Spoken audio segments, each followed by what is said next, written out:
tonight, 20 years on. Countries affected by the devastating tsunami on Boxing Day of 2004 pay tribute to those lost in the tides. Lethal flight. Dozens dead after a plane bound for Russia crashes in Kazakhstan. Investigators continue to search for answers. Bold moves. Donald Trump's presidential transition team prepares for the US to withdraw from the World Health Organization. And Christmas cheer. From attending masses, family gatherings to singing Christmas carols, the rest of the world celebrated Christmas with pomp and cheer.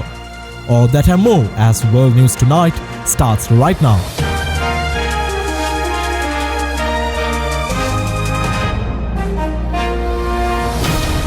This is Derana, World News Tonight. Reporting from Colombo, here's Vinuth Warnasuriya.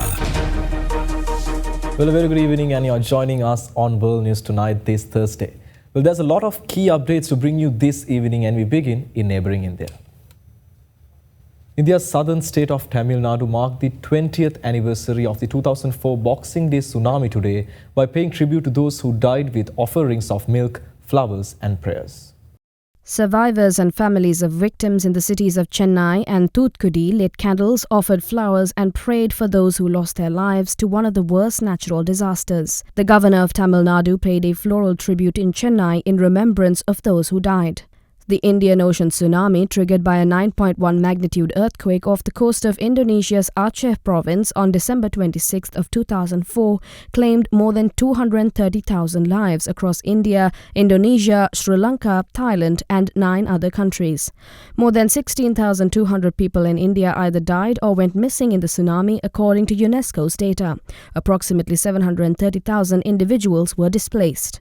Hundreds of thousands of buildings and homes were damaged or destroyed by the massive waves that struck Tamil Nadu's coastline in India. Well, still in the region, dozens are dead after a plane bound for Russia crashed in Kazakhstan. Well, at least 38 are dead with 29 survivors. The crash was caught on camera and shows videos inside the plane while it was still in the air. Meanwhile, investigators are trying to find out what caused the crash. A terrifying scene in the skies over the Caspian Sea. An Azerbaijan Airlines jet precariously flying across the sky, sharply losing altitude, then apparently trying to straighten out before crashing in a fiery explosion. A large section of the Embraer 190 fuselage still intact. A shocked survivor stumbling out, still on his feet, as others rush past into the wreckage to rescue more passengers. Incredibly, at least 29 people survived the initial crash, including 3 children. Families of some of the 67 on board searched for news of their loved ones at an airport in Russia. This man, who had a relative on the plane, saying, "We just got photos and videos of him. He is safe and healthy and walking."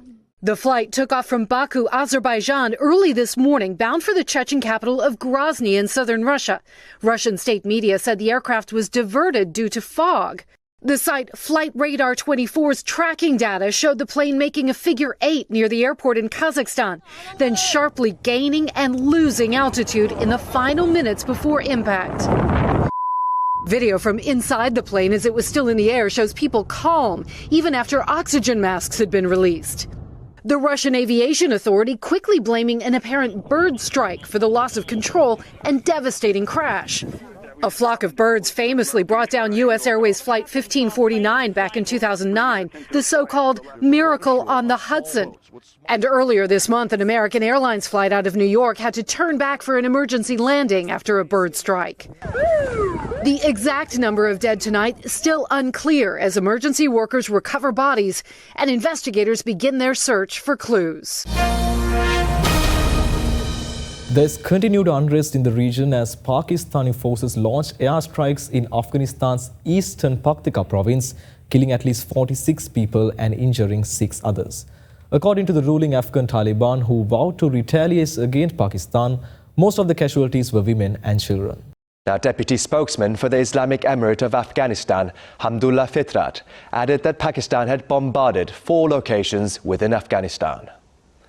An anonymous Pakistani official who spoke to Reuters said that the attacks had targeted camps of the Pakistani Taliban Islamist militant group in Afghanistan, a group which killed 16 Pakistani soldiers in a major attack on Saturday. We continue in South Korea with the latest on the impeachment trial.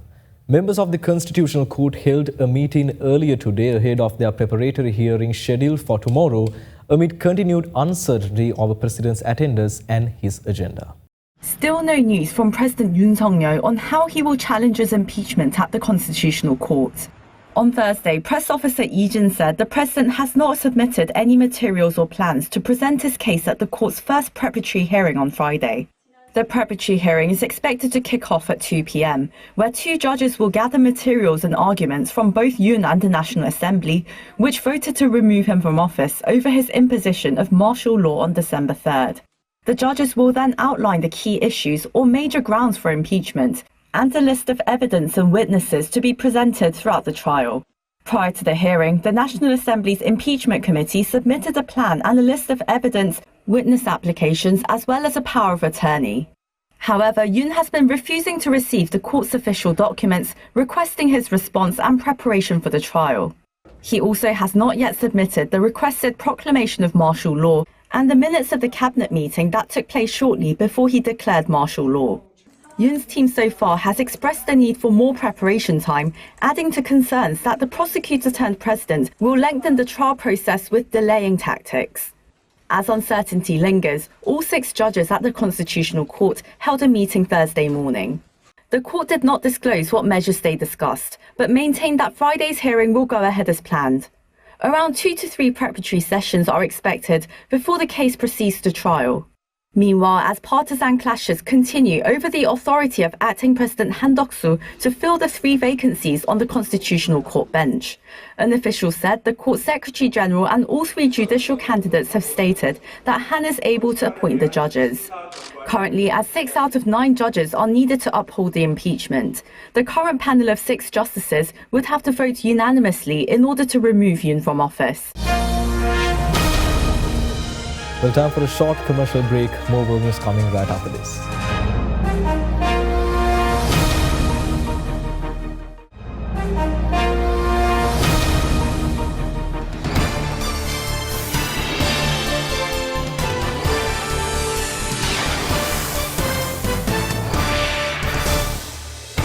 And now on the road to the White House, Donald Trump's presidential transition team is preparing for the US to withdraw from the World Health Organization. Well, a health law expert familiar with the discussion says it could happen as early as the first day of his new term in January. Donald Trump's presidential transition team is preparing for the U.S. to withdraw from the World Health Organization. The source, a health law expert familiar with the discussions, says it could happen as early as the first day of his new term in January. The Financial Times was the first to report the plan. Trump's transition team did not immediately respond to requests for comment. The move would align with Trump's long-standing criticism of the UN Health Agency. It would also significantly shift U.S. global health policy and isolate Washington from international pandemic efforts. Trump has already signaled a shift towards domestic health priorities. He's nominated WHO skeptics for top public health roles, including vaccine critic Robert F. Kennedy Jr. Trump's initial attempt to lead the WHO in 2020 was reversed by President Joe Biden, who rejoined the organization. The president-elect has argued that the agency failed to hold China accountable for the early spread of COVID-19. He's also repeatedly called the WHO a puppet of Beijing and vowed to redirect U.S. contributions to domestic health initiatives. They're literally a pipe organ for China. That's the way I view it. So we're seeing and we're looking and we're watching. A WHO spokesperson declined to comment directly, but referred to comments by Director General Tedros Adhanom Ghebreyesus at a December 10th press briefing. He responded to questions about a U.S. withdrawal under the upcoming Trump White House.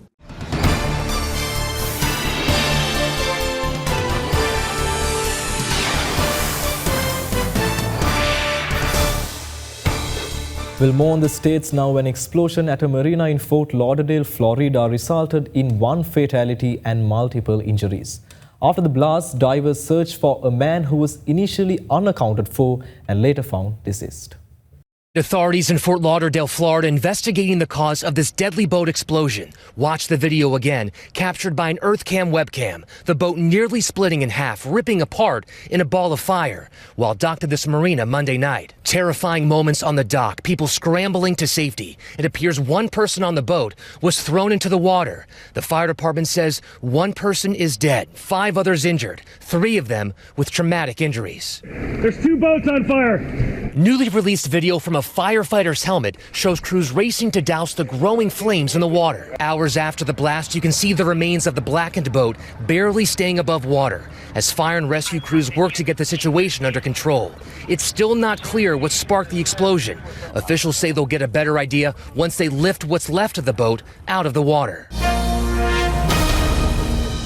Also in the United States, there are continued weather woes as millions across the west coast and south are facing severe storms, bringing snow, high winds and possible floods. Snow blanketing Northern California brought travel on Interstate 80 to a crawl as plow trucks worked to clear roads. Massive waves plunging part of the Santa Cruz Wharf into the ocean. Oh my God. Daring rescues saving crew members thrust into the water. The whole end of the wharf just fell in, Mom. That's insane. Winter alerts now in effect in Washington State, Oregon, and California, with 1 to 3 feet of snow expected in the Cascade Mountains. And farther south, 12 million at risk for severe storms tomorrow across portions of Texas, Louisiana, and Arkansas. That region hit with plum-sized hail earlier this week. And in Utah, 2 brothers out having fun while snowmobiling are lucky to be alive. Braden Hansen saved his brother Hunter, who was buried in an avalanche Christmas Eve. Beacons the brothers were carrying allowed them to find each other. Hunter grateful he could make it home to his wife and young daughter for Christmas. At least 3 people were killed and others injured when armed men opened fire on a group of journalists gathered for a government press conference set to announce the reopening of Haiti's largest public hospital. Armed men killed at least 3 people on Tuesday after they opened fire on a group of journalists covering the reopening of Haiti's largest public hospital. A journalist at the scene said 2 reporters and a police officer were killed. Here, people are assisting a man injured in the shooting. Journalists were invited to arrive at the hospital in the downtown area of the capital Port-au-Prince at 8 a.m. for a government press conference with Haiti's new health minister. 3 hours later, they were still awaiting the minister when shooting began. Eyewitness video showed journalists huddled on the floor, with some appearing to have been shot, while others fled the hospital over this wall. This woman lost her husband.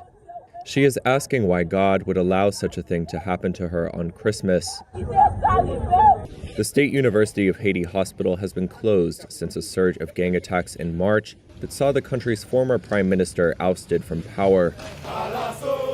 Armed gangs now have near total control over Port-au-Prince and a wide reach over the rest of the country. They have targeted hospitals and forced most of them to shut down in a display of strength over the government. For the first time in centuries-old Jubilee tradition, Pope Francis opened a 5th holy door inside the Rebibbia New Complex prison in Rome. This is a historic gesture of mercy and hope. Speaking to hundreds of inmates, guards and staff at the Rebibbia prison on the outskirts of Rome, the Pope said he wanted to open the door, part of the prison chapel and one of only 5 that will be opened during the Holy Year, to show that hope does not disappoint. The Pope opened the Catholic Holy Year, also known as a Jubilee. A Catholic Jubilee is considered a time of peace, forgiveness and pardon. This Jubilee, dedicated to the theme of hope, will run through January 6, 2026. Holy Years normally occur every 25 years and usually involve the opening in Rome of 4 special holy doors, which symbolize the door of salvation for Catholics. The doors located at the papal basilicas in Rome are only open during Jubilee years. The Vatican said the opening of the Holy Door at Rome's Rebibbia prison was the first time such a door has been opened by a pope at a prison since the start of the Jubilee year tradition. Well, let's go in for a short commercial break. More news coming right after this. Stay tuned.